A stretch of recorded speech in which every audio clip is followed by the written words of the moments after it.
Welcome to the American Red Devils podcast. I'm John.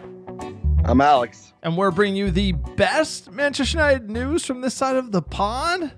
Woo, sir. How you doing? How you doing? Best. It's some kind of news. I'm coming all the way from the other end of the pond. My brother Max came out for the United game, sir. The Old Trafford were in fine voice until the wheels came off very early. You have to keep me honest on the timeline, but a rough night, a dark night in Manchester.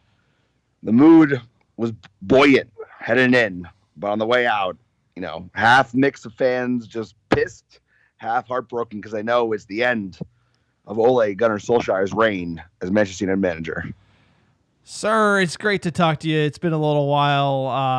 That was to travel all that way for that bitter defeat. How we doing? Sir, you know what?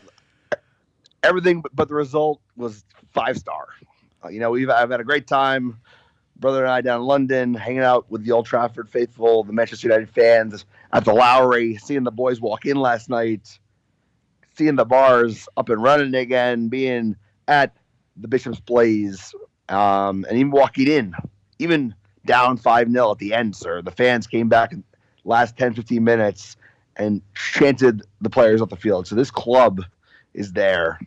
It's just that, they know we're in a bad place. They know this is a catalyst for new change, but times are changing, sir. Expectations have risen, and things are crumbling all around. The Stretford End was arising, sir. That's how we do it. The season ticket holders, the American Red Devils, sir, you're the first to sit in our seats in the Stretford End. How were they? How was it going into the game? I know the result. Yeah. We don't need to talk about the performance because it was pretty bad from the stands. But the stadium looks as good as I've seen it. Definitely needs a rework whenever that's coming. But we woke up. It was raining. Tickets, sir, they weren't as easy to sort as you would have thought. Still waiting for that email. Still waiting for the email that's gonna have my ticket in it. We had to go back twice and get it reprinted. But everything was packed. Busiest I've ever seen Old Trafford. Busiest I've seen in front of it. Cops were out everywhere. They must have learned from what happened in the spring with everybody, making their voices heard, sir. But everybody was optimistic. The people that didn't look optimistic was the players, sir. In a warm up last night, showing up at the hotel, they just there was no confidence in the team.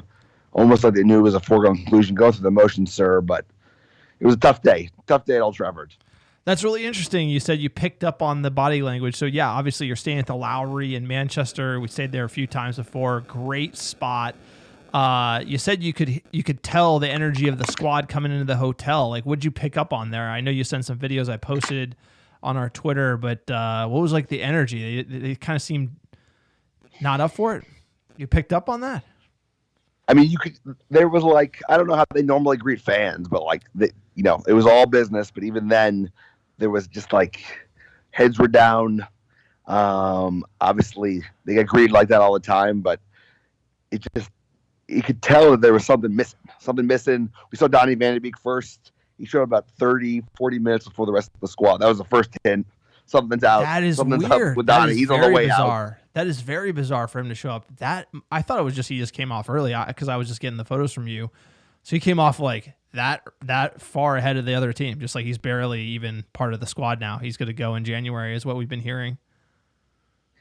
And that's what it would appear to be, completely separate from the squad. And then everyone was in the bus or showed up around with the bus. We saw Ronaldo, of course, go in that first crew that we had on video. But like I said, everybody here relatively confident. The mood last night at the Lowry Bar was relatively jovial. Everyone was excited.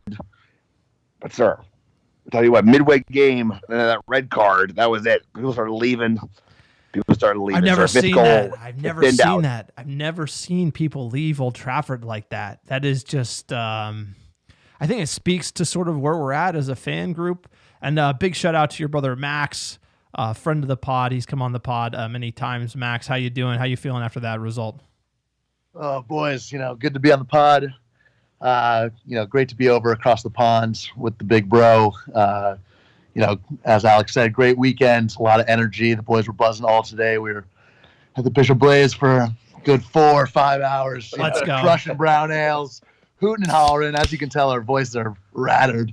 But, again, we probably had more energy than the boys did on the field. It was, again, to come all this way, see the beautiful game at Old Trafford is a great experience. But to see a performance like that is something else. So nothing much else you can say.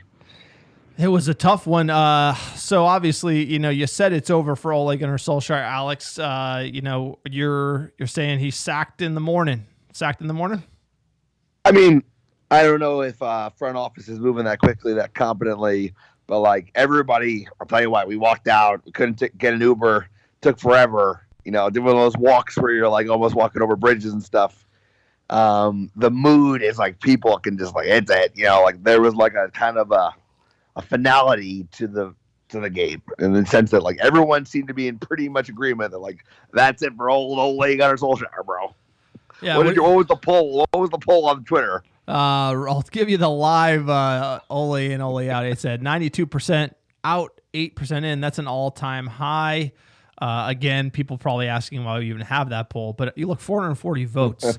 You could see that Atalanta game, great vibes coming off that. And then you play against a real team, the benchmarks for winning the league, which is where we need to be given the money spent. And you get slapped around like that. I mean, that's we haven't lost 5-0 to Liverpool since 1925. And even then that was at Anfield. Could you ever imagine us beating them at Anfield 5-0? It's just, you can't overstate how embarrassing of a loss this is. The 6-1 against Tottenham is pretty low, but that was a red card early with Martial. This one, it was over in the first 15 minutes, sir. It was a tough watch, even at home for me, sir, on the couch. But let's jump in. This is going to be American Red Devils, a broad pod. It's going to be abbreviated. We're just going to get a quick recap.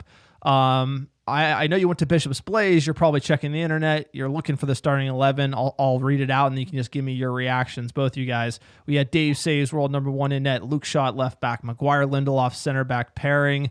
Wan-Bissaka on the right. We had good old McFred with Cheese in the middle. That's supposed to help preventing us from leaking goals. You got Rashford on the left, Bruno in the hole, and Greenwood on the right. Ronaldo up top, sir. I mean, what'd you make of this lineup? He goes back to the conservative lineup that let 2 goals in early against Atalanta, right? He did. So either it's gonna work, terrific, and we're gonna gazump them, or you're gonna get like bamboozled early, and we just looked like we had no confidence, no idea, played the ball slowly, just like they pressed the shit out of us. Couldn't pass out the back. McFred weren't doing anything. It was sideways. I'm telling you, it was sideways, and then they'd get the ball. And they would be like, bing, bing, bing, bing. They would stitch together some good passing. We'd get cut open, bite. We looked out of sorts. Max, what do you think of the starting 11 there? Max, what do you think of the starting 11, bud? Sometimes when you see the lineup these days, it takes something special for me to get excited. But when I see the McFred with Cheese and, you don't have Varane back in the squad, so the back four is going to be leaky, and with Shaw not playing the way he was, and then nothing coming out from the front, it's hard to get excited. You want to, and you get up for the game, but seeing these lineups week after week and nothing coming out of the same squad is, what do I expect? The unbelievable shock for me is, look, we're not playing absolutely great. We're leaking goals early against Atalanta. You get away with it. So it's like, okay, Liverpool's coming to town. They're hot. We got to shore this ship. So you got to play defensive, and Ole presses.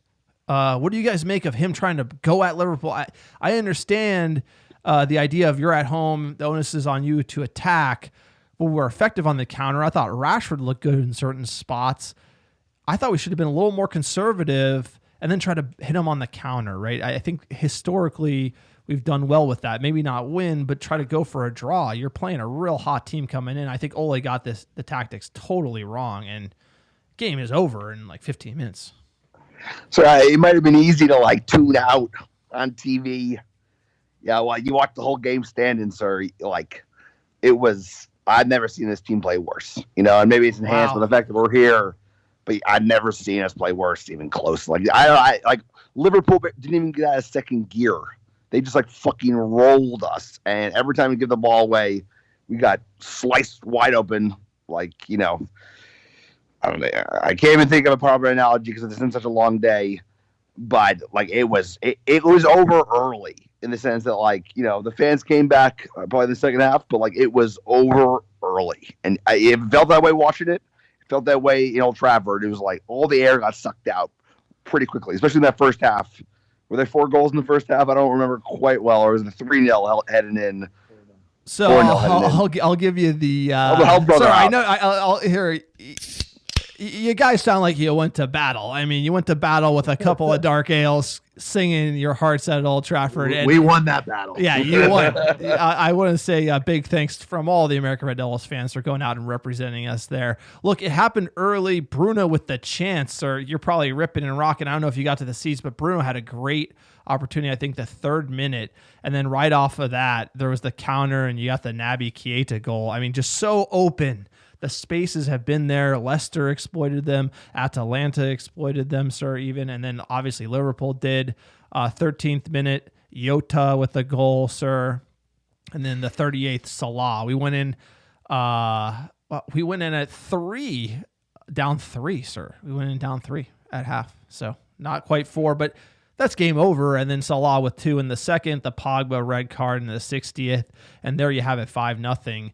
There was the Ronaldo goal that VAR took back from being offside. It was tight. It was tight on that when they were drawing the lines. But again, probably the worst result I can remember in the history of me being a Manchester United fan. Obviously, like I said, the Champions League final defeats hurt, but you can't be embarrassed losing to like Barcelona in the Champions League final. This is your bitter rival coming to your house and slapping you all over the pitch. Unacceptable. So we're like we were a game away from being bottom of our group in Champions League. I don't even know where we are on the table. I'm sure it's not good. But it's just not good enough. It's nowhere near good enough. This team is brimming with talent, and we just look like we didn't even have an idea. Didn't even have a plan. Nothing doing. The players look like they had no confidence. So if it's like whatever's to be said about Ole and about what decision is about to be made or not be made, the players look like they have given up on Ole Gunnar Solskjaer. Like, given up. The fans have not given up on this club. That was the most emotional moment of the game. Was like, it must have been like the 80th minute. All of a sudden, the people that were left were just Stretford and Horizon, sir. That's what it's about, though. That's what it's about for being for the last fan, 25 minutes. And like, dude, we had to outsting the Scousers for the end of it. But like, this club is great. This club has it. This club is ready to go. It's just waiting for someone to take us to the next level, sir. And it's like the team has outgrown the manager, and it's nothing personal. He's a legend. He will always be a legend.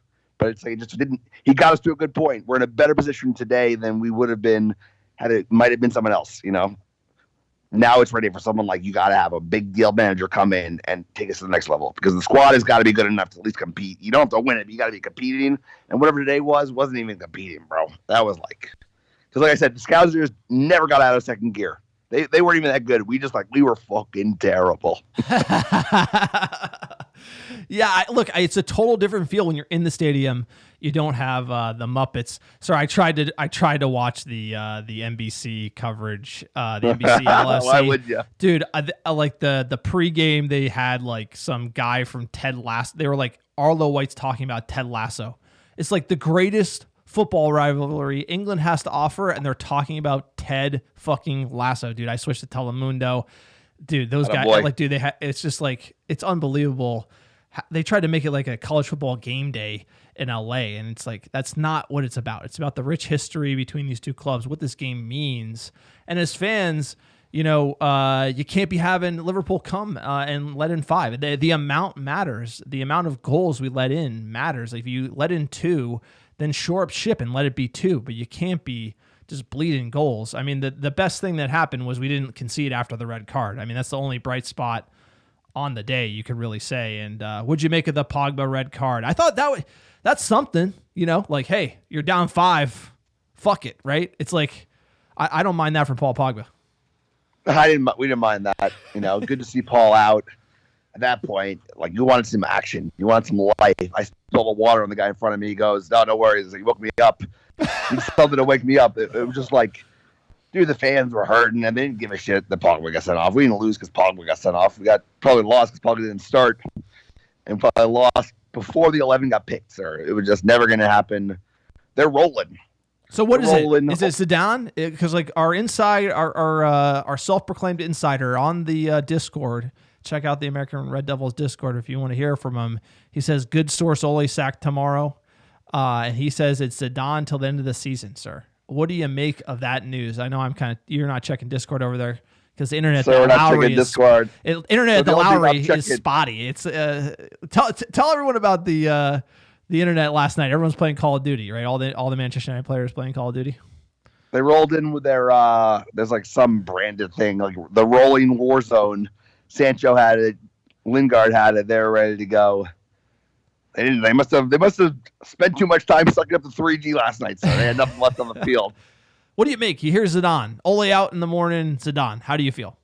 Both you. That would Max. Be, sir. That honestly, even before this, the way it was going, we talk about it. Identifying that next option. He's who I want.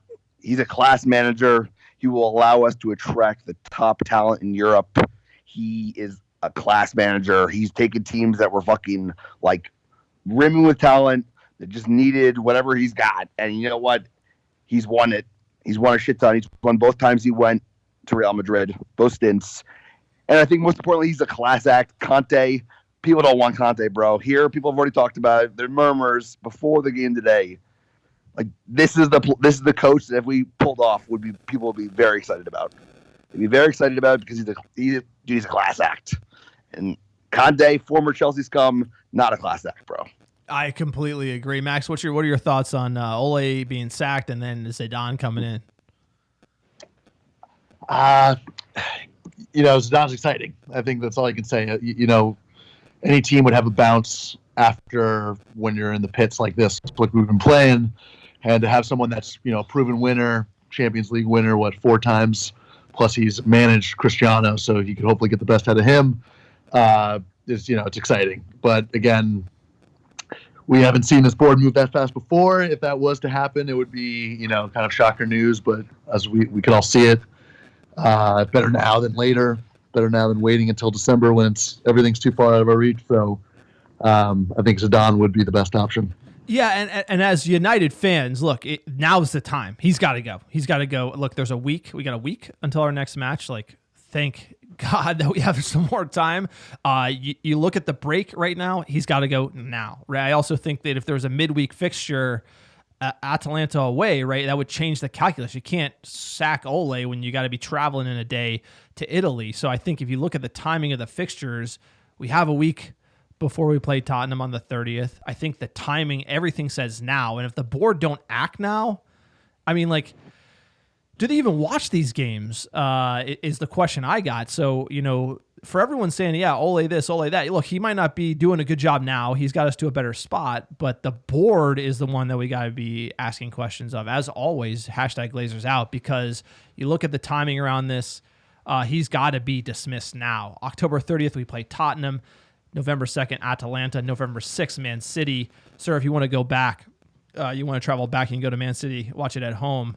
If Ole's still at the wheel. November 20th, you go to Watford, then Villarreal, Chelsea, and Arsenal. Think of those fixtures. So if you don't get rid of them now, when are you going to? You know what I'm saying? So it is early to dismiss a manager, but I think it's the right time because no matter who you bring in, you're going to get that bounce.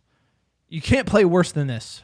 5-0, Scouse Bastards at home, sir. Over 100 years for a worse result. I mean, you got to take him out now.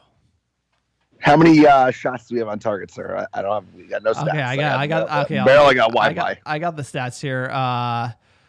Shots on target: Liverpool 8-4. Possession 64% to Liverpool to our 36%, and that we weren't sitting off the ball. We were pressing. Remember, we were trying to win the ball back. It's pretty bad. Match reactions: Manchester United have only lost by a larger margin in this fixture in October 1895 as Newton Heath in the second division when the Scouse Bastards beat us 7-1 again at Anfield. So we have never lost by this margin at home. which again, in history, which has to be said with an exclamation point. And Liverpool are only the second team in the English top flight history to win consecutive away games by a margin of 5+ goals. Don't care about that. And Manchester United have lost by a margin of 5 or more goals at Old Trafford without scoring themselves for the first time since a 5-0 defeat at home in the Manchester Derby in 1955 under Matt Busby. So I doubt there's parallels. We're always going to turn it around. Look, you guys got some fun plans tonight. I'm not going to keep you around. This is the American Red Devils Abroad abbreviated sort of recap. Give us the most exciting thing of the trip, and then give us the low. Most exciting thing of the trip. Being at Old Trafford today, being in the area around Old Trafford, that was just like, it went from pissing rain to a beautiful sunny day. So something was smiling down on us, sir. Like right as the ball was about to be kicked off. So it was a beautiful day of football other than the result. How was the Blaze? Good voice. Say again? How was Bishop's Blaze? Sir, Bishop's Blaze was too busy. Too busy. The best was that we were standing by the exit. Nice breeze. But when the beers got brought in, like the reserve beers, like hey, this is like the victory beers. Everyone starts cheering the beers in. Yeah. That was a highlight. Sorry, dude, Manchester still got it. Manchester United still got it. Old Trafford still got it. We need to get our mojo back, and the only way you're going to do that is by, ripping the Band-Aid off, sir. We'll see if they do it in the morning, but we're watching Sky as soon as we break with you, my man. So what do you got planned for the rest of the evening? You heading up? Sleep, bro. I cancel our dinner reservation. We're getting room service. They got a great kids menu at the Lowry. All right, boys. Well, hey, tough result, but sounds like a great day out at home at Old Trafford. Have a safe trip home, and we'll see you back in the bunker shortly. Alex and Max, have a safe trip back to the Beast Coast. Let's hope we get a new manager soon. So we'll find out. Maybe we'll have new news by the time I land, but good to talk to you. Sending the best across the pond, sir. I'll see you soon, my man. Absolutely. Thanks a lot, Max, for jumping on as well. Great to be on, boys. Big time supporter. Love the pod. Keep up the good work. Let's go. Glory, glory. All right, lads. Have a good one. Enjoy that room service. Get some Z's. What a day. Later, boys. Cheers. Out. All right, there you have it. That was Alex and Max out in Manchester. It's just going to be John in the bunker closing out the pod. Covered most of sort of the quick abbreviated match recap. Just really wanted to get them on the phone, see how the game was. Checking in on the table. I had to look at it because Alex, our resident table checker, is obviously across the pond. This result leaves us in 7th, 14 points, tied with Everton, Leicester City, and Arsenal. Interesting. 6th and 5th would be Brighton and Tottenham at 15 points. West Ham in 4th with 17. They did pip Tottenham today. Shitty with 20. Scousebasters with 21. And then Chelsea with 22. Again, Man Shitty, Scousebasters, Chelsea, tight title race. One that we should be in. Right now, we are 6 points off the mark. It is not too far gone for us to be back in it if we can get a new manager in, or if the board doesn't act and somehow Ole can turn it around. I just feel like once you hit that low, right? Atalanta was like either you have the Atalanta result and you come out and you play amazing against the Scouse Bastards. Once you go that low, I've seen a few managers dismissed. I think that is the low. I think that is what gets you fired and what should get you fired at Manchester United. Again, nothing against Ole. It's just the way football goes. At certain moments in time, you just need a new blood. It doesn't make sense really with, trying to compare American sports. Usually coaches are fired at the end of the season. You think of baseball, football, probably basketball as well. Also hockey. No one really mid-season, but in sort of football in Europe, firing a coach this early when results are this bad can turn things around. We saw Ole come in after Mourinho, right? The big loss to Liverpool. He got sacked, and then boom, the big bounce. Ole's at the wheel. We know the story. He got the job after that. So There usually is a balance. A balance is what we need. Some fresh ideas, some fresh blood. And the real indictment of Ole is, look at that team we got. Arguably, we have a better team than the Scouse Bastards. Donnie is apparently on the block. Like, look at that midfield. How could we not use them? Jadon Sancho doesn't even get a sniff. There's a lot of questions on sort of the management of this team, and that has to be laid at the feet of the manager. And when you're making bold calls of McFred with cheese day in, day out, and you're looking that bad, then it's on the coach. It's on the manager. And obviously, blame should go on the players. Look at that shambolic defending. Look at Shaw out of position. Maguire. It looked schoolboy stuff at times, but a coach is brought in to fix that because Maguire is making mega money, and these players, they're going to be here for a while, and you need to find a coach that can get the best out of the talent you have. And at the moment, I think that's the fastest way Manchester United can turn things around. Whether Zidane's the man, whether Conte's the man, whether Eddie Howe's the man, who knows what Manchester United is going to come up with. It's just sad. You hear it in the intro. The voices of managers past. Moyes, LVG, Mourinho, and then soon Ole will be there. If the board does decide to act swiftly, which I think they should. I think that this result you can't hide from. Even in Florida, the Glazers need to make a move. They need to get somebody in. I think that man might be Zidane, according to our insider source on our Discord. Going to check in with Ole Gunnar Solskjaer, the man. A few clips from his post-match presser. We're just going to play it because you got to listen to what the man has to say here. This could be the end. We got to check in with the man, the manager at Manchester United for the moment, Ole Gunnar Solskjaer. What does he have to say about this historical defeat to our bitter rival? It must be difficult to find the words, but what can you say about a truly awful day for your side? No, it's not easy to say something apart from it's the darkest day I've had leading these players, and we weren't good enough individually as a team. Can't give a team like Liverpool them chances, and unfortunately we did. Where and how, from your perspective, did it unravel? Well, the whole performance wasn't good enough. That's for sure. We've created openings. They've had chances. They've been clinical. We didn't take our chances early on, and then the third goal, obviously, is the one that decided the game. It must be difficult to There find you the go. words. You have it from Ole. He says the darkest day he's had leading these players. More from Ole Gunnar Solskjaer here. Post-game comments. Tactics as well. It's mine.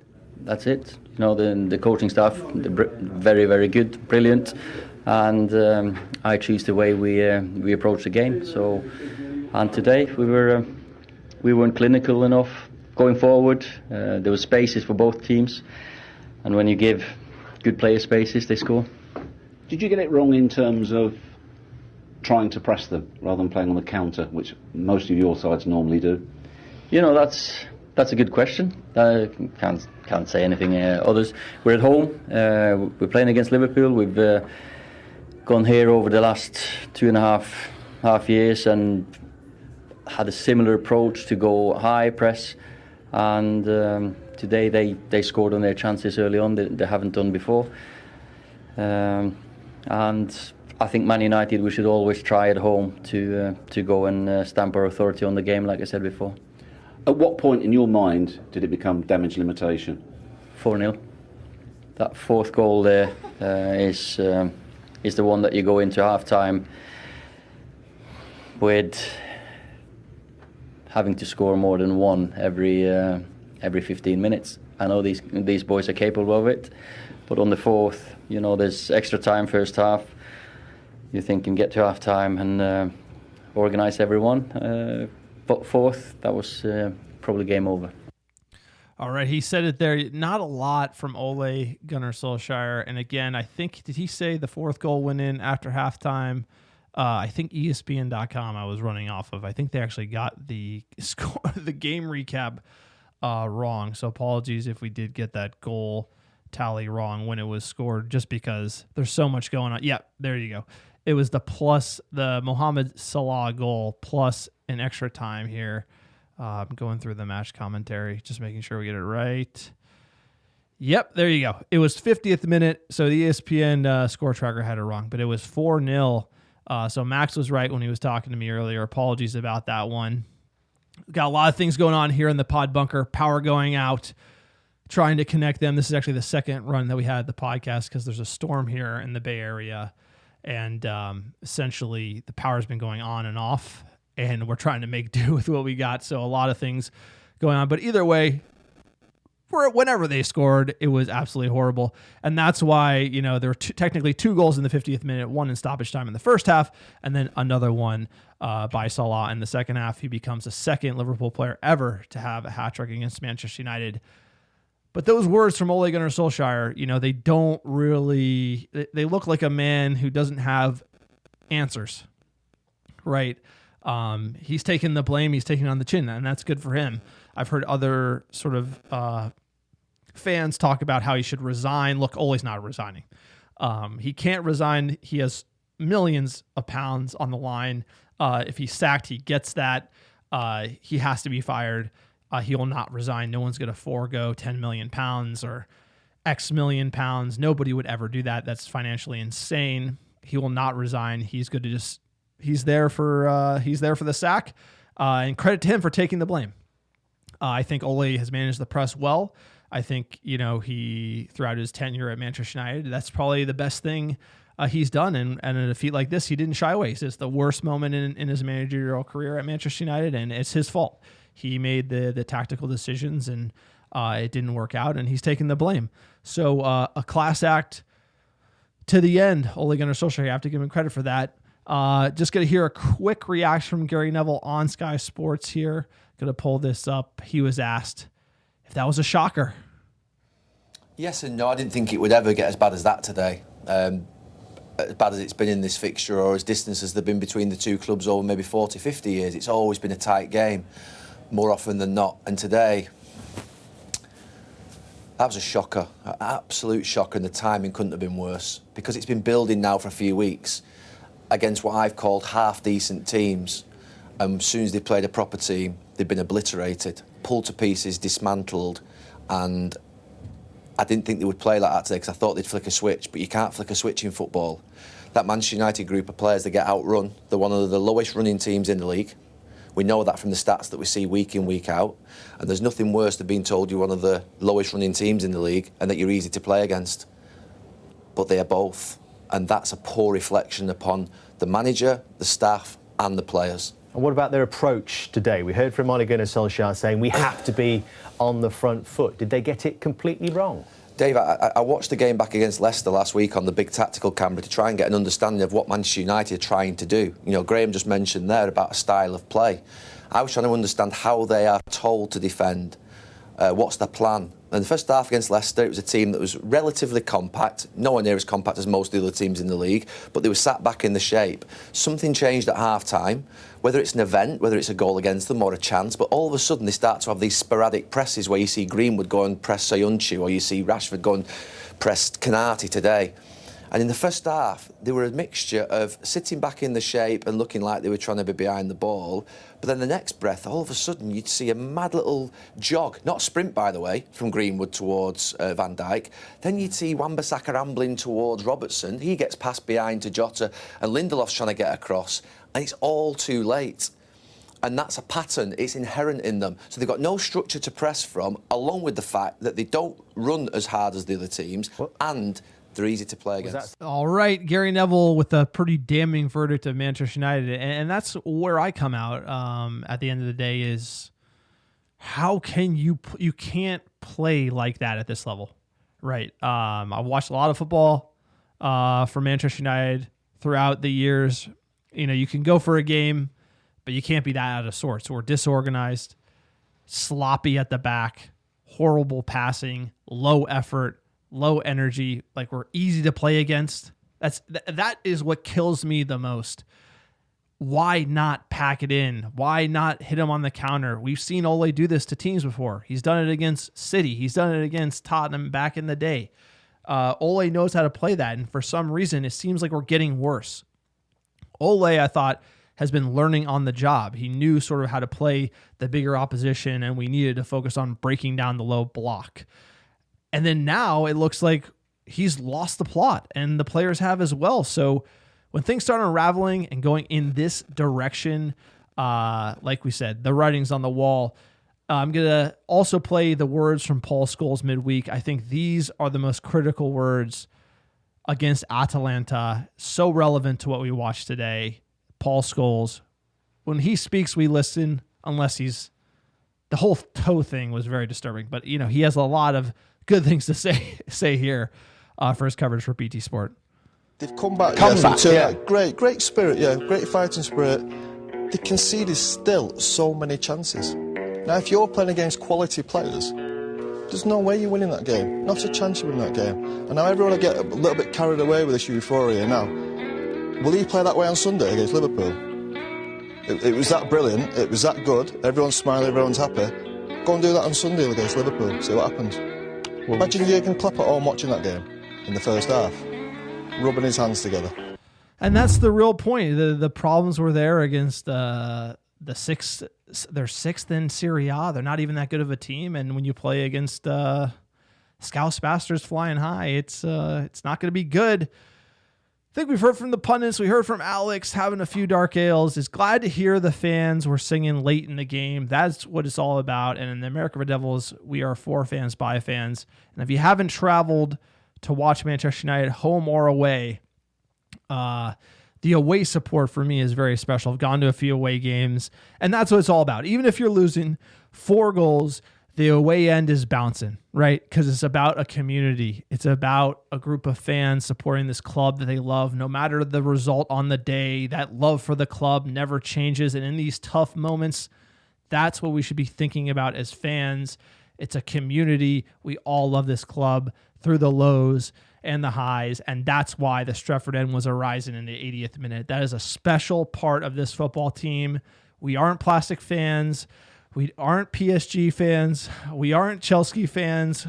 You can insert a club here. Manchester United fans stand and sing the entire game, no matter what the result, because we love this club. Without further ado, let's get into Twitter. Saying that, I'm sure there's going to be some really harsh opinions and tweets from you guys, the fans here. Kicking it off at Dave Paz. Quote, replacing Ole is a massive task. Even though he has run out of ideas on the pitch, no one can deny how he has transformed the club since Jose. United can't afford to do the same thing again, flip-flopping between managers and styles. The next manager needs to be the right one. Totally agree. We got to stop the bleeding here. The question is, the board is going to be on manager number 5 since Sir Alex Ferguson.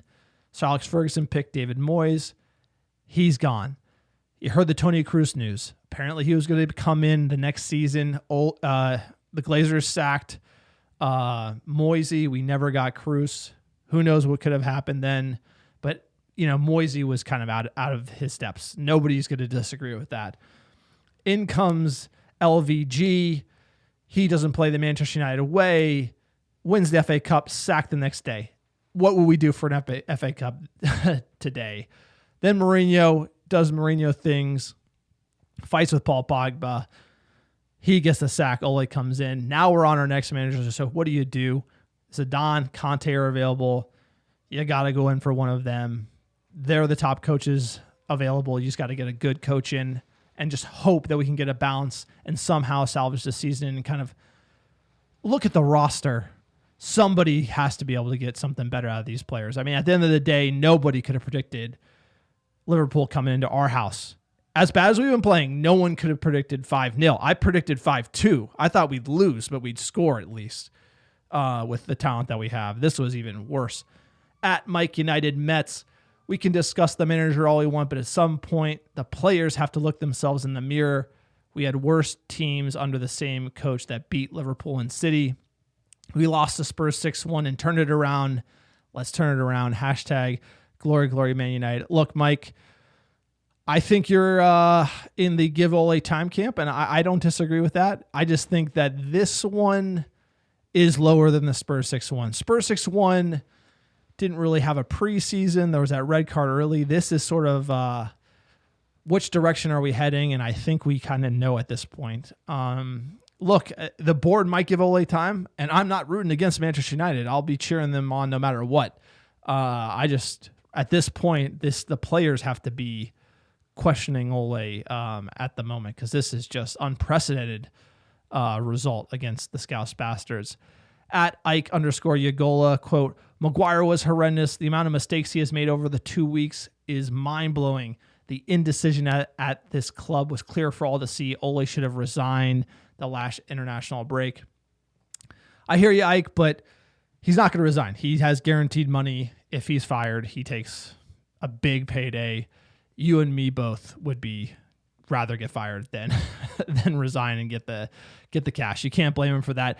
At the Alex Davis 33, shit performance, horrid defending, and I've seen better shooting on. I'm not even going to say it. Who do we look at for manager? Conte, Zidane, Rodgers, fucking beg Jose to come back. Personally, I want Ten Hag and Van der Sar brought in to work together, but owners have no ambition. I agree. This one feels like a Zidane job just because of the Varane, Pogba, Martial. We have a bunch of French players. Also, he managed Ronaldo at Real Madrid. There's sort of a star-studded dressing room. Who could get the best out of that? Conte seems sort of like a nut job, like Mourinho, fight with the players type of guy. Zidane just seems like he can get the best out of a group of all-stars. And at the moment, give him a season, see how that goes. He has no job at the moment. So I think Zidane might be the man. At T. Zolski, sirs, completely understand if you need a pod off since this team and manager took the day off too. Look, Todd, pod never sleeps, and it was great to hear Alex. You can hear his voice. I mean, that's how we sound after going to a game. You're singing, you're standing for 2 hours. Unbelievable. Last tweet here, at Ty Kircher, quote, embarrassing does not even begin to explain that absolute shit show. Where's the heart in the squad? We're a shambles, 1 point from 12. I mean, it's rough. I'm done. Still legend, but Ole out. Complete insanity for almost 2 months now. It ain't working. Worst I've ever felt under Ole. Absolutely. This is the lowest of low. Even Ole admitted it, right? Ole's not saying everything's fine. You know, you bring in Varane, you bring in Sancho, you bring in Ronaldo, you expect to get better. And when we are on the slide, like I said, Ole knew how to play against big teams. You defend, hit him on the counter. We've done that. You have Sancho, you have Rashford, you have Ronaldo. You think you would counter. You're playing two CDMs. You think you would defend tight and then counter. Ole goes to do this half-ass press. Like, you heard Gary Neville breaking it down. It's not working. It's bad football. It's shambolic. It's schoolboy stuff. Even Paul Scholes, Michael Owen breaking the game down. They're like, the stuff that they are doing wrong, you learn at the age of 12 and 13. The coaching staff is just not getting the best out of this group of players. And it's not controversial in football to change the manager. It really isn't. It's the only reason why it's controversial for us fans is because Ole's a United legend. Time to change the manager. And if that guy doesn't work, then you get another one. It's just how it works in this sport. It's different from American sports. Changing the manager gives you that boost. It's what these players need. You know, you look at that bench and you have a lot of questions for Ole, and he's not being able to get them right at the moment. Look, that is it. That is the podcast. We tried our best to get you something while Alex is in the UK. I'm in the pod bunker doing the best job I can. Like I said, this is our second shot. The power's going out here in California. We hope everyone has a good rest of their Sunday. It was a rough way to wake up, but at the end of the day, it's always darkest before the dawn, and I think this might be the moment where we move on to a new manager. And I think positively about it. And I actually think positively of Ole as well. I'm not anti-Ole. I just think it's like, all right, it's clear. Time to move on. Ole, thanks for the squad you assembled. It is an all-star studded squad. Unbelievable squad he assembled. Really. The team we look at now on the team sheet, it's full of killers. And Zidane can use those killers. Our world-class manager can use those killers. And I hope that this is the moment that we sort of move in a new direction. Can only go up from here, right? We have a week to think about it. We got Tottenham at the weekend. Alex is coming back from the UK. We will get you a Tottenham preview podcast midweek, probably Wednesday, and we will go on from there. Again, thanks for everyone who listens to America Red Devils. We're for fans, by fans. You want to support us, check out our Patreon page, www.patreon.com/America Red Devils. check out our website, www.americanreddevils.com. Drop a review on iTunes. It's free. Goes a long way to support this small-time operation. Going to jump into our top 10 cities, last 7 days for downloads. Thank you guys. You guys are the real MVPs for listening. Franklin, Virginia. Taylor, South Carolina. Maple Shade, New Jersey. Big shout out to New Jersey, where Alex and I are from. Orange, California. Dublin, Ireland. Have a dark ale. Chicago, Illinois. Chesapeake, Virginia. Freehold, New Jersey. Montgomery, Alabama. Los Angeles, California. Thank you guys for listening week in, week out. Going to leave you here with a special song. Like Alex said, the Stretford End, it was a rising in the 80th minute, and we're going to leave you with the Stretford End is a rising because as fans of Manchester United, we need to be back in this club through the darkest days, and these are some of the darkest days. You got to take the licks from the Liverpool fans. They've all been texting me, but at the end of the day, we're going to be singing and supporting this club forever. We're going to leave you with Stretford End a rising. Here we go.